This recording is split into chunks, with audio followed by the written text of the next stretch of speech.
This is Computer Science and Engineering 120, Learning to Code, Module 8, Processing Data 1, using loops. First, we'll give some motivation and an introduction to loops. Then we'll look at how to use loops using a for loop, including how to iterate over elements in an array. We'll also look at while loops and advanced for each loop supported by jQuery and JavaScript. Oftentimes we need a way to repeat a piece of code. For example, we might want to apply an operation to each element in an array. If you wanted to sum up all the numbers in an array, print them, insert them into a table, etc. We may want to repeat an operation until some condition is satisfied. For example, when jQuery animates the fading in of an element, it's changing its opacity until it's fully opaque. This repetition is performed in some sort of a loop. A loop allows us to repeatedly execute a block of code until some condition is no longer satisfied. Once the condition is no longer satisfied, the loop terminates its execution, and normal control flow returns to the program with the remainder of the code executing normally. A loop has three main components: an initialization statement that indicates how the loop begins, a continuation condition, which is a logical statement that evaluates either true or false, that specifies whether or not the loop should continue executing or terminate if it's false. And three, an iteration statement, which is a statement that makes progress towards the termination of the loop. Otherwise, if the loop never terminates, it would continue to execute forever, resulting in an infinite loop. Here's a motivating example. As a very simple exercise, maybe we would want to print out numbers 1 through 10. The components of a loop to do this would be an initialization of a variable I to the value 1. 2, while the variable i's value is less than or equal to 10, we will print it out and then increment it by adding 1 to it. Then we would repeat this process by returning to step 2. In JavaScript, we would write a loop similar to this. This is a for loop. The initialization statement is setting the variable I equal to 1. This statement indicates how the loop begins. The continuation condition is I is less than or equal to 10. This is a logical statement that will be true or false, that specifies whether or not the loop should continue or terminate. The iteration statement is I++. This is a statement that makes progress towards the termination condition by adding 1 to the variable I. In the body of the loop, we have code to simply print the value of I to the console. Some key notes on the syntax. For a for loop, we use the keyword for. The initialization statement and continuation statement end with semicolons. All three of the components of the loop are placed on the same line within parentheses. Note also the use of punctuation. In addition, we use curly brackets to define the body of the loop.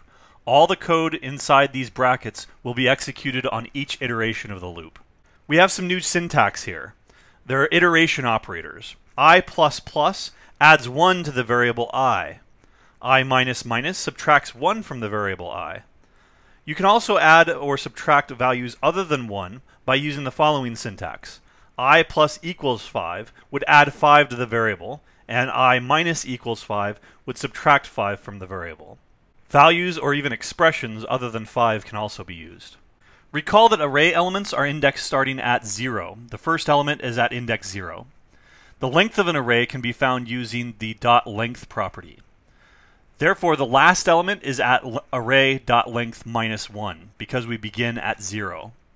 A for loop can be adapted to iterate over any array elements. Here's a quick example. We've declared an array called myNumbers, which holds the values 2, 3, 10, 5, 2, 19, and 12. 7 values in all. We declare another value called sum, and set it initially equal to 0.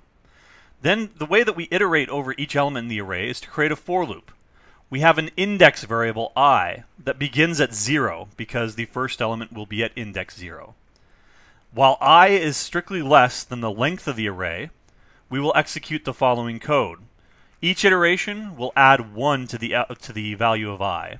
Within the loop, we simply sum each element, adding it to the sum. The element is indexed using the index variable I. On each iteration of this, I will change. It'll go from 0, 1, 2, 3, 4, 5, 6, because that's the last element, the index of the last element, after which it'll stop, because 7 will no longer be strictly less than 7. There are various array functions that you can also use to iterate over elements in an array without using a for loop. More details can be found at the following resource.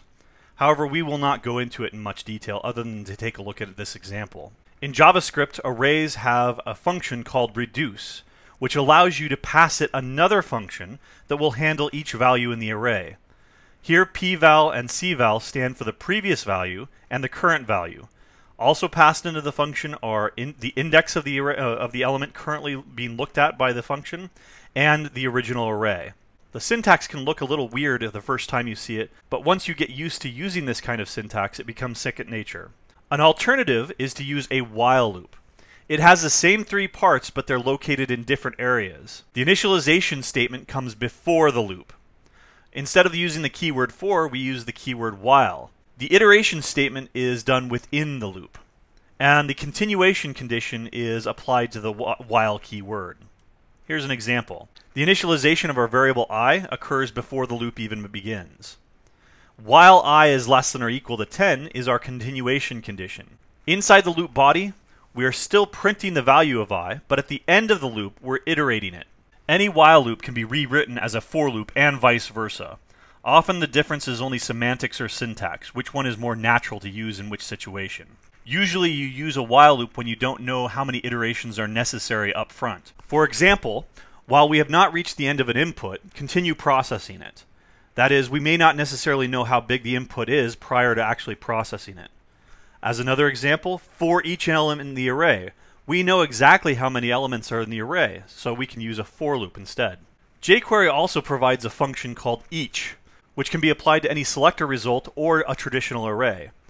It basically replaces the boilerplate loop code with a callback function. That is, you provide the function each with another function that actually processes each piece of data in an array. The each function then does the loop for you.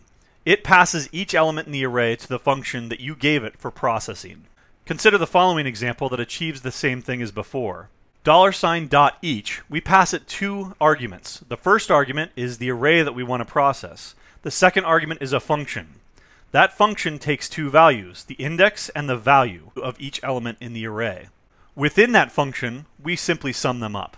Alternatively, you can apply the each function to a selector result set.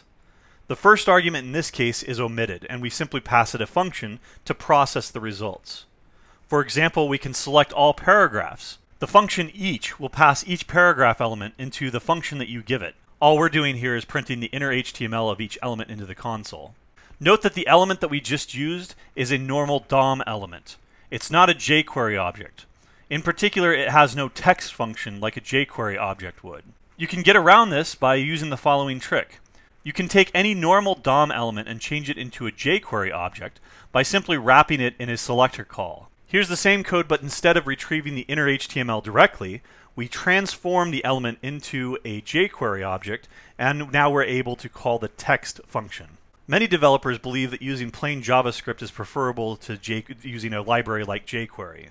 As of JavaScript version 5, every array now has a for each function. That's similar to the jQuery function that we just looked at. It is a little bit different though. Instead of passing it two arguments, three are passed, and the order is different. The value, the index, and the actual array that's being called are all passed into the function.